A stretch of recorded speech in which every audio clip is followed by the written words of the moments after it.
Vamos então dar início. Prosperidade. Aí eu acrescento que é com ou sem dinheiro. Quer dizer, na verdade é com dinheiro. A prosperidade mesmo, ela atrai tudo, inclusive dinheiro. Se ele representar prosperidade, né? Quando ele representa prosperidade, né? Eu vou ler aqui dois posts que eu acho bastante interessantes que eu escrevi. Um está já no volume 1 do meu livro, Somos Mais Interessantes do que Imaginamos, e o outro é para o futuro volume que já está encaminhado, né? Volta e meia vinha falando sobre o primeiro volume, já está aí agora, né? Agora eu estou volta e meia falando sobre o segundo volume, que daqui a pouquinho está aí, assim como esteve o primeiro também, né? Tem algumas pessoas que se queixam muito de que a família não tem dinheiro, passa muitas dificuldades, tem muitas restrições financeiras, e sistematicamente isso acontece. Algumas pessoas relatam que na família delas isto acontece sistematicamente. Algumas pessoas relatam isso, não é? Que é tudo muito sacrificioso, é tudo muito difícil, é tudo muito penoso, não é? E isso tudo está ligado a uma crença, a crença mesmo. Então nós vamos falar sobre isso. No segundo post eu vou falar de crenças, mas no primeiro eu vou falar daquela pessoa que consegue o dinheiro. Ela trabalha, consegue o dinheiro. Aí quando ela chega lá, que ela tem o dinheiro, ela pensa que chegou lá, porque ela tem todos os carros do ano, tem todas as viagens que ela quer, ela fica nos melhores hotéis, ela tem os melhores grifes, ela tem tudo do bom e do melhor materialmente, mas vive uma tristeza, um abandono, uma solidão, uma amargura, não é? Isto não é raro, né? Ou simplesmente não precisa viver uma tristeza muito profunda, simplesmente ela continua tão triste quanto estava antes. Quer dizer, o dinheiro não trouxe essa alegria existencial para ela, né? Então ela estava ligada no dinheiro e não na prosperidade. Vamos lá. Entre aspas, como se fosse uma pessoa desabafando, né? Eu era feliz quando era duro, eu não tinha dinheiro e a vida era difícil. Agora que eu tenho dinheiro, sinto uma infelicidade imensa.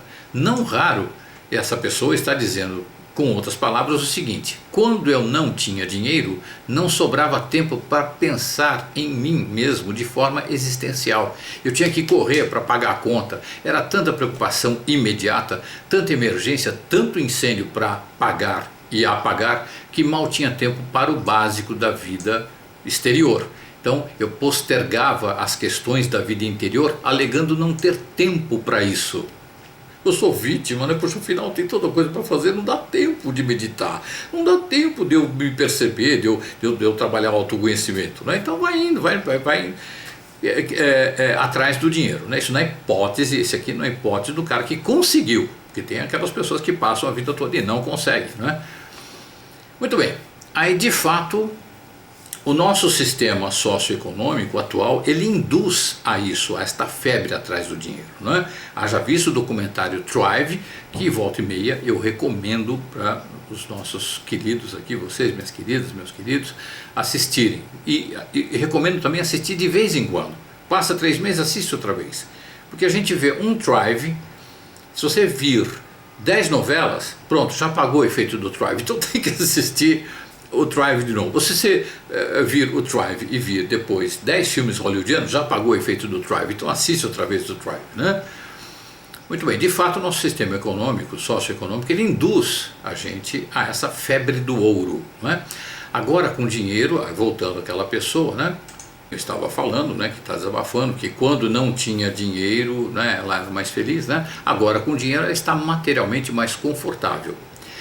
E é aí que a pessoa, mais do que cai em si, ela despenca em si, e a queda é dura se ela não descobriu quem de fato ela é. Ela agora percebe que não é feliz, ela não é autorrealizada, ela percebe agora. Nunca foi, só não tinha tempo e espaço emocional para perceber isso. Então aquela febre do ouro fez com que a pessoa ficasse distante de si mesma, que ela esquecesse de si própria. Ela alegava que não dava tempo para um trabalho de autodescoberta, não, porque eu tenho que pagar a conta, eu tenho que formar o patrimônio, eu tenho que chegar lá, né? Ter o meu $1 milhão, né? A busca desesperada pelo material a anestesiava da sensação de vazio existencial que agora começa a pegar. Então ela tinha a sensação de vazio existencial o tempo todo, só que agora começa a pegar, porque agora ela chegou lá, agora o dinheiro não é problema, quer dizer, ela não tem o elemento de tensão e de anestesia ao mesmo tempo, que na verdade era usado meio como uma droga justamente para não mexer com as questões existenciais. Mas agora começa a pegar, porque ela não tem problema material, ela só tem o problema imaterial que está lá dentro dela, que sempre teve, né?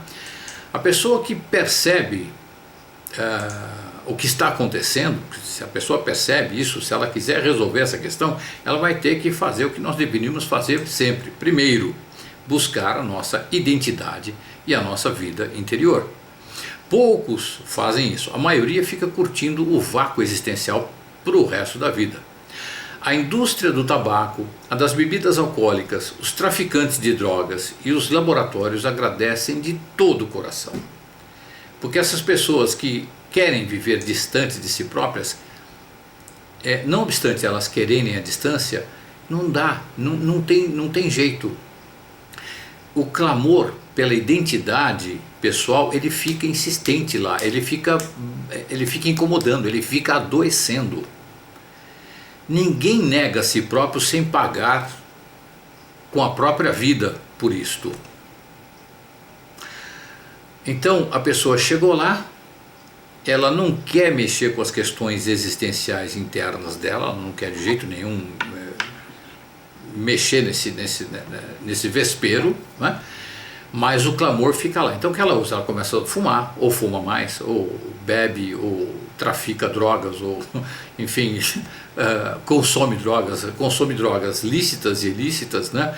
Os Rivotris da vida e os álcools da vida, os álcoois, as cocaínas da vida, enfim, com o intuito mesmo de que essas coisas sejam recursos, sejam anestésicos existenciais, para que elas não tenham como olhar para si próprias. Doce ilusão, porque aquilo começa a reverberar sob forma de doença. A pessoa parece que não vê, ela não percebe, ela sente sob forma de doença, mas não quer nem saber. Usa qualquer coisa como droga. De repente a pessoa pratica esporte, ela pode usar isso como droga, né? Aquela pessoa que corre, faz corridas acima do que a saúde, além do que a saúde permite, né? Ela quer se intoxicar e não raro ela usa isso para se punir também, né?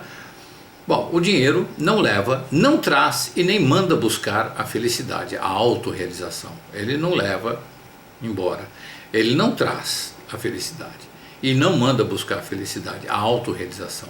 Sempre é tempo de marcar o grande encontro das nossas vidas, o encontro com a gente mesmo. Então a prosperidade, aí gente, o que eu quero dizer é o seguinte: a prosperidade está no contato feliz que eu tenho comigo mesmo. Eu passo, o que acontece com a minha mente o dia inteiro? Eu fico pensando droga, lixo, fico lembrando de coisas ruins, maldizendo inimigos antigos, fico guardando ódio na geladeira, de vez em quando eu tiro, fico curtindo ódio. Isto é antiprosperidade. Se eu foco a minha vida na raiva, querendo ou não focar, né, se aquilo vem sob a forma de um impulso e eu não domestico, eu não trabalho esse impulso, eu não uso inteligência emocional para trabalhar esse impulso, não é? Que na verdade é um impulso de vida que está lá reprimido e ele sai sob forma de raiva. Então se eu não trabalho isso, eu vou sim ter um pacto com o fracasso. É exatamente o que eu penso, o que eu sinto durante o meu dia que vai projetar, que vai executar a minha vida.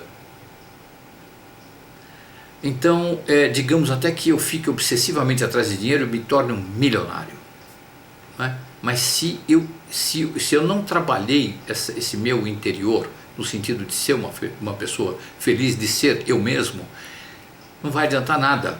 Eu vou continuar um cara vazio, um cara procurando drogas, um cara se anestesiando, um cara infeliz, a gente costuma chamar infeliz. Felicidade é questionável, né? Eu prefiro dizer um cara não autorrealizado. um cara que ignora a si próprio, e que por isso vai ser muito insatisfeito, triste, não é? Então a prosperidade, a base da prosperidade está no encontro comigo mesmo. Quando eu começo a me perceber, aí eu vou perceber o que eu amo fazer, e vou fazer o que eu amo. Aí eu fazendo o que eu amo, isto é a atitude próspera, é vital. Eu não estou querendo matar ninguém, não estou querendo provar que eu sou melhor que ninguém. Não, eu amo uma coisa, eu faço aquilo porque eu amo. E aquilo me traz, se eu fizer aquilo com um sentimento bom o tempo todo, ou a maior parte do tempo, o quanto eu tiver de bom sentimento ao fazer aquilo, é o tanto que eu vou ter de prosperidade. Então, esta é a real prosperidade, não é a prosperidade de vista, né? de aparência, não é? Essa é a real prosperidade. Você pode ver uma pessoa que você de repente chama, essa pessoa tem uma vida medíocre, né? Essa pessoa tem, sei lá, uma vida, nossa, não muda nunca a vida dela, ela não renova isso, não renova aquilo, é sempre aquilo ali, está sempre feliz, está sempre contente, eu não sei do que, ri do que, né?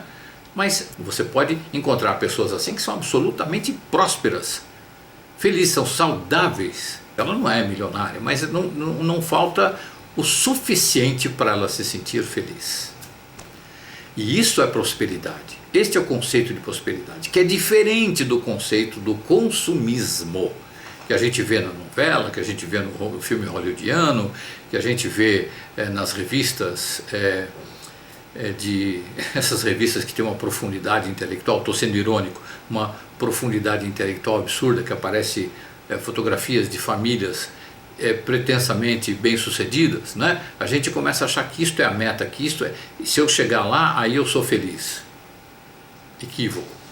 Se eu me conhecer, fizer o que eu amo e mantiver os meus sentimentos aprumados, felizes, saudáveis, pronto, está aí a prosperidade.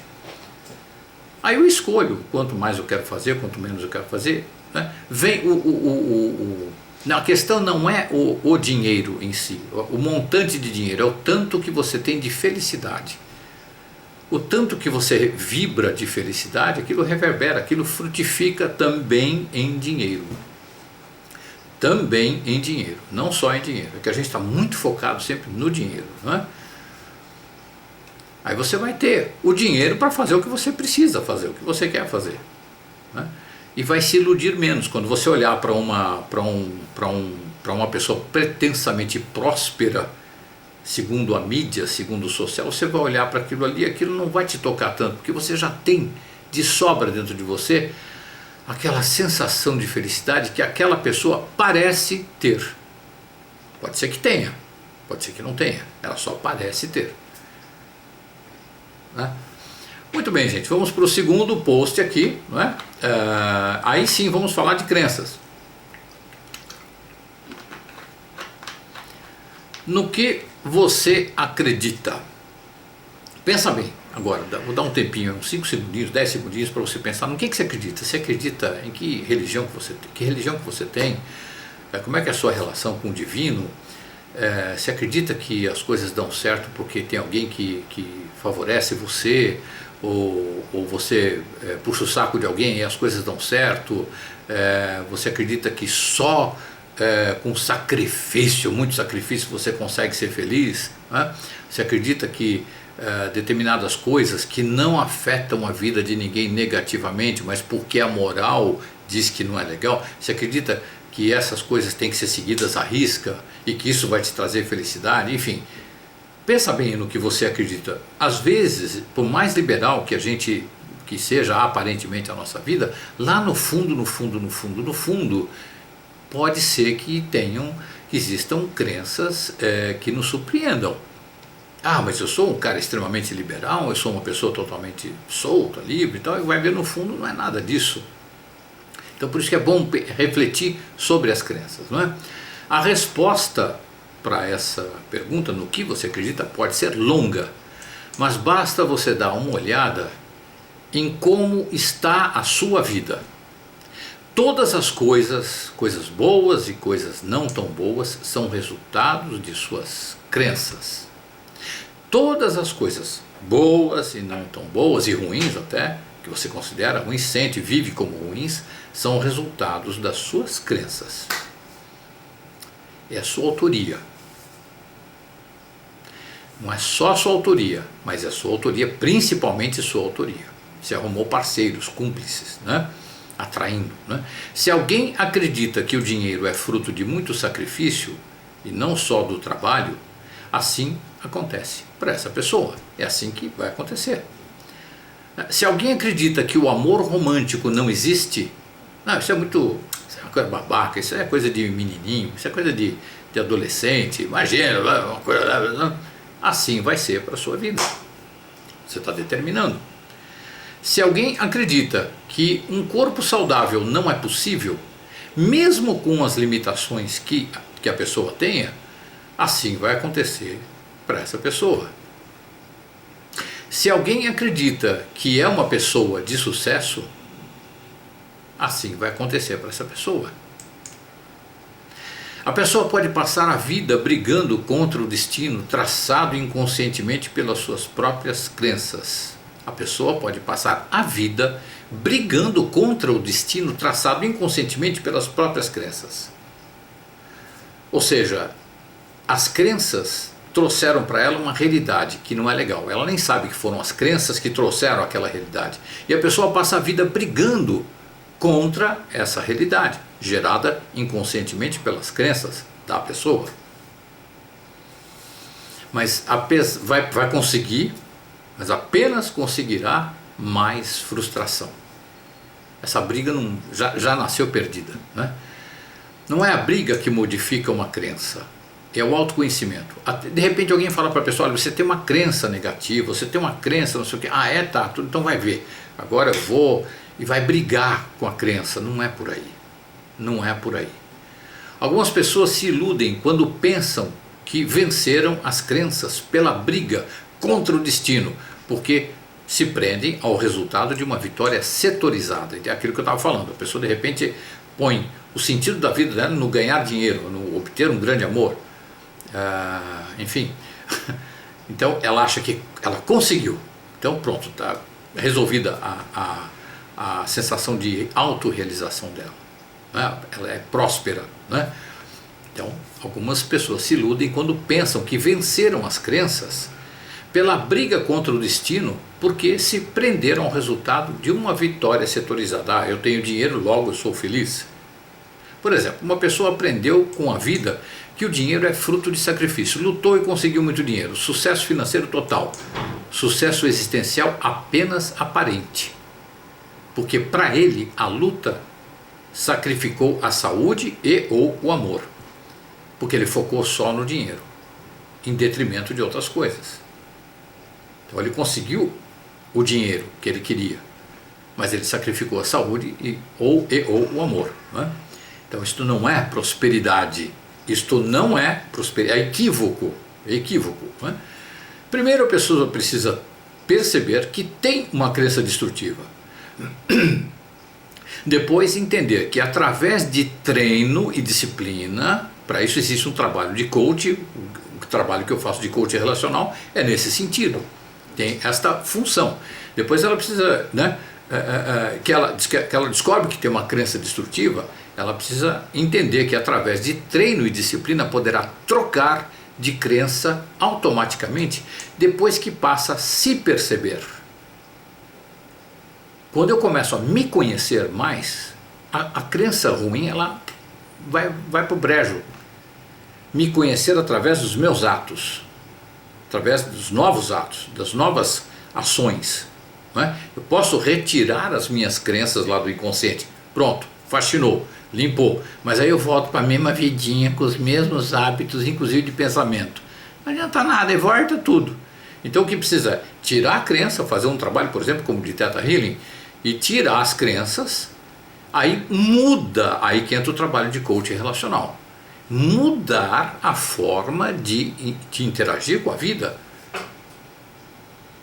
Não adianta tirar a crença e fazer as mesmas coisas que eram ditadas pelas crenças antigas. Meu Deus, volta ao que era, ou nem deixa de ser o que era, né?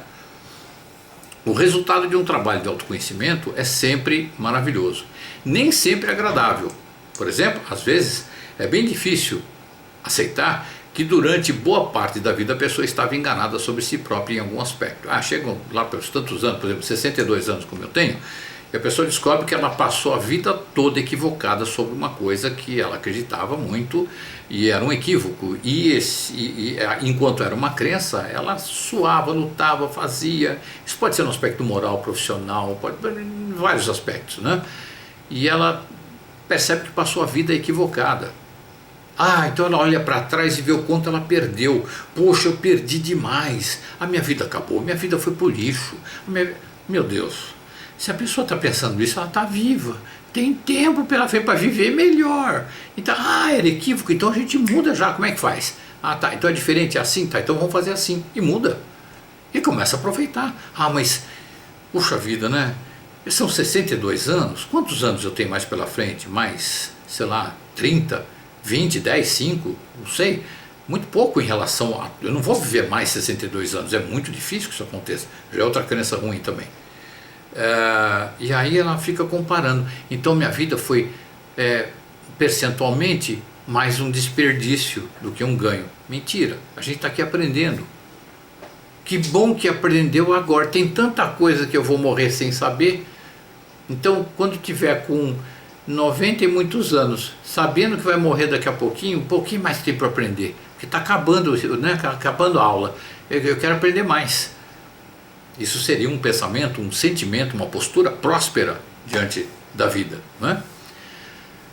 Por exemplo, às vezes, repetindo, às vezes é bem difícil aceitar que durante boa parte da vida a pessoa estava enganada sobre si própria em algum aspecto. Quando isso acontece, tem que olhar para frente e focar no aumento da consciência e não no problema. Era problema que eu não percebia, eu nem percebia que era um problema. Agora passou, eu enxergo como um problema, mas não é, eu não tinha consciência. Não dá. Como é que eu vou fazer uma coisa fora da minha consciência? Falamos disso no encontro passado, inclusive abordando o perdão. Como é que eu vou culpar alguma pessoa de alguma coisa se ela não tinha consciência? Perdão para quê? Perdoar a pessoa para quê? Porque ela não tinha consciência, é compreensão, é entendimento da atitude danosa da pessoa, enfim, né? É importante fazer uma revisão sistemática de valores para descobrirmos nossas crenças limitantes. Uma vez que as descobrimos, precisamos treinar ações contrárias daquelas crenças antigas e limitantes. Por exemplo, uma crença limitante: eu tenho dificuldade de falar com estranhos.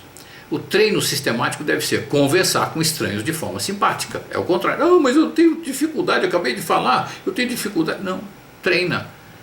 Você fala 2 segundos com estranho, não vai matar.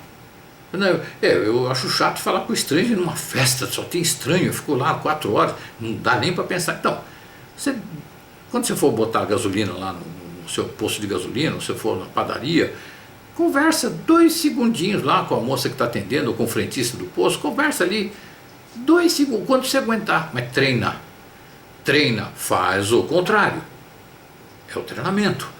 Para você conseguir superar, para você ressignificar.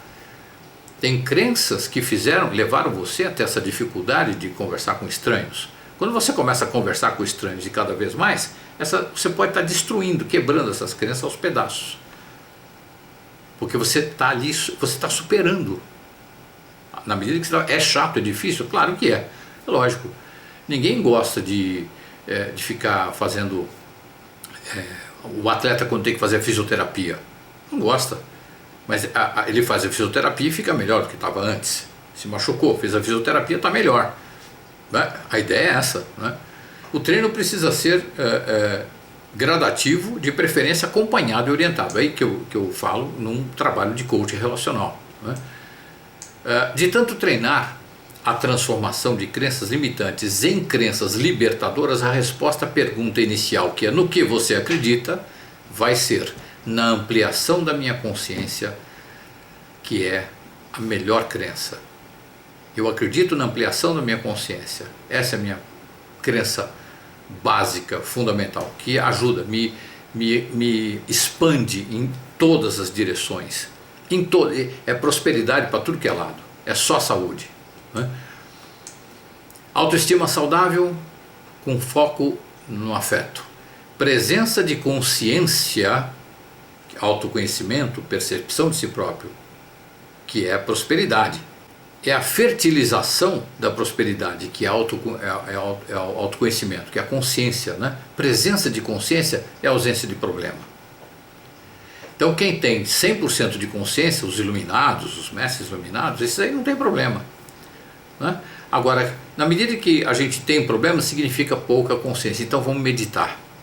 É pouco, muito problema, vamos meditar. Então de repente a família, como eu falei lá no comecinho, uma família que está lá com aquela sistemática, né? Há várias gerações que lutam com dificuldade, que tem, tudo é sacrificioso demais e tal, então vamos expandir a consciência. Vamos expandir a consciência. Expandir a consciência, a percepção vai ser outra, vai mudar a percepção. Eu vou me conhecer mais. Eu vou deixar de me entender como um ser destinado ao fracasso.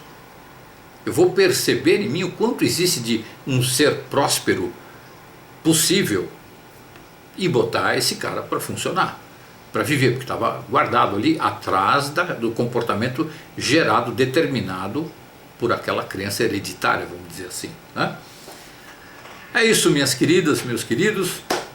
Terminei aqui a minha explanação inicial. Agora a gente vai passar para aquele momento da meditação, do encontro com a gente mesmo.